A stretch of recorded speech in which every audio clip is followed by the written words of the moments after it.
আসসালামু আলাইকুম। আজকে আমরা ডেস্কটপ কম্পিউটারের সকল যন্ত্রাংশ বিস্তারিত জানবো। বাহিরের অংশ থেকে শুরু করে ভিতরের প্রতিটি কম্পোনেন্ট 3D ভিজুয়ালের মাধ্যমে দেখানো হবে। একটি সম্পূর্ণ ডেস্কটপ সেটআপে থাকে monitor, CPU case, keyboard, mouse এবং অন্যান্য পেরিফেরাল। মনিটর হলো আউটপুট ডিভাইস। এটি কম্পিউটারের সব তথ্য দৃশ্যমান করে।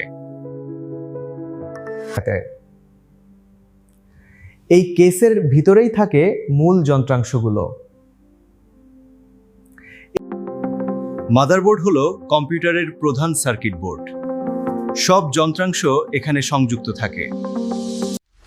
প্রসেসর হলো কম্পিউটারের ব্রেন। সব হিসাব নিকাশ এখানেই হয়। র্যাম সাময়িক মেমোরি হিসেবে কাজ করে। প্রোগ্রাম চালানোর সময় এটি গুরুত্বপূর্ণ ভূমিকা রাখে। হার্ড ডিস্ক স্থায়ীভাবে ডাটা সংরক্ষণ করে।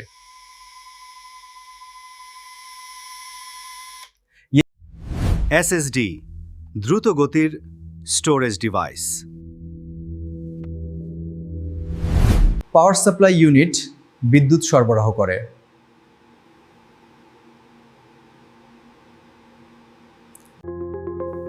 গ্রাফিক্স কার্ড ভিডিও ও গেমিং পারফরম্যান্স বাড়ায়। থেকে Pompey ableptatake articulating system cooling system প্রসেসরকে ঠান্ডা রাখে।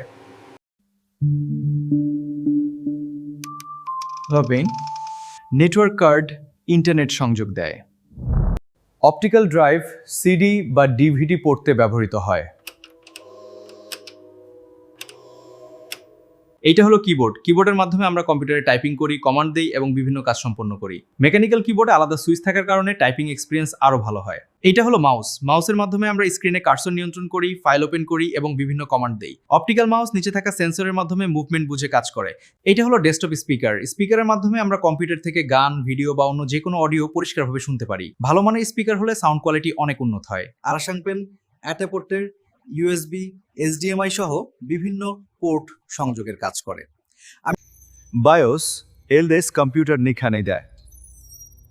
কম্পিউটার চালুর সময় হার্ডওয়্যার পরীক্ষা করে। অপারেটিং সিস্টেম হার্ডওয়্যার ও সফটওয়্যারের মধ্যে সংযোগ স্থাপন করে। এখন আমরা দেখব কিভাবে সব যন্ত্রাংশ একত্রে সংযুক্ত করা হয়। সব সংযোগ ঠিক থাকলে কম্পিউটার চালু হবে। চড়িয়ে হেতে ছেতিমে হেল হবে। কম্পিউটারের ভেতরে ধুলাবালি জমে গেলে পারফরমেন্স কমে যেতে পারে। তাই নিয়মিত রুটিন মেইনটেনেন্স করলে এবং পরিষ্কার রাখলে কম্পিউটার অনেক দিন ভালো থাকে। আজকে আমরা ডেস্কটপ কম্পিউটারের সব যন্ত্রাংশ সম্পর্কে বিস্তারিত জানলাম। ভিডিওটি ভালো লাগলে লাইক, শেয়ার এবং সাবস্ক্রাইব করতে ভুলবেন না। ধন্যবাদ।